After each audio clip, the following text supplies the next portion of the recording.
दोस्तों, पिछले दिनों केंद्रीय सिविल एविएशन मंत्री ज्योतिरादित्य सिंधिया ने कहा था कि उड़ान योजना के तहत सरकार का 100 दिनों में 5 नए हवाई अड्डों के निर्माण का लक्ष्य है, जिसमें गुजरात के केसोद, झारखंड में देवघर, महाराष्ट्र में गोंदिया और सिंधुदुर्ग और उत्तर प्रदेश में कुशीनगर एयरपोर्ट। इसके अलावा हिमाचल प्रदेश में 4 और उत्तराखंड में 2 नए हेलीपैड बनाए जाएंगे। साथ ही उड़ान योजना में 50 नए रूट की शुरुआत भी करने की बात थी।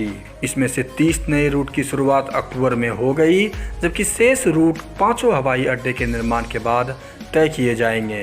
दोस्तों, अपने इस वादे को पूरा करते हुए केंद्रीय मंत्री ज्योतिरादित्य सिंधिया ने पिछले दिनों कुशीनगर अंतर्राष्ट्रीय एयरपोर्ट का उद्घाटन प्रधानमंत्री नरेंद्र मोदी ने किया और अब महाराष्ट्र के सिंधुदुर्ग एयरपोर्ट का भी उद्घाटन हो गया है। फिलहाल सिंधुदुर्ग एयरपोर्ट से एक ही विमान की शुरुआत की गई है, जो एयरलाइंस एयर कंपनी के द्वारा सिंधुदुर्ग से मुंबई के लिए उड़ान भरी, जिसमें 1 घंटे 25 मिनट की उड़ान का फेयर 2520 रुपये रखा गया है। दोस्तों, इसका अर्थ यह है कि 100 दिनों के अंदर 5 एयरपोर्ट में से 2 एयरपोर्ट का उद्घाटन हो गया और वहां से उड़ान सेवा भी शुरू हो गई।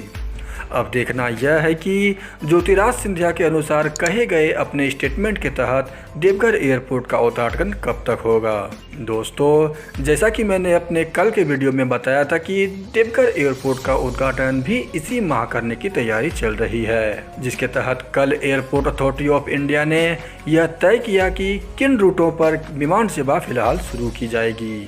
दोस्तों, कल के अनुसार अगर देखा जाए तो एयरपोर्ट अथॉरिटी ऑफ इंडिया ने लगभग यह तय कर लिया है कि फिलहाल देवघर एयरपोर्ट से दिल्ली और रांची के लिए ही विमान सेवा शुरू की जाएगी।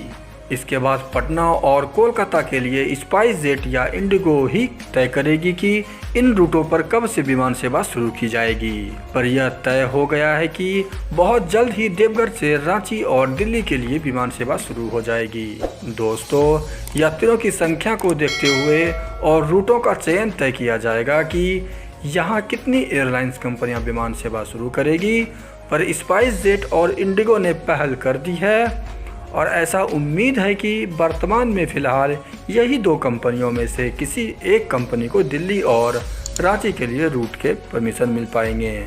दोस्तों, इस पर आगे जैसे ही कोई जानकारी मिलेगी, मैं आपका दोस्त आपको ज़रूर इससे अवगत करवाऊंगा। दोस्तों, ऐसे ही लेटेस्ट न्यूज़ के लिए चैनल को सब्सक्राइब करें, वीडियो को लाइक करें और शेयर भी ज़रूर करें।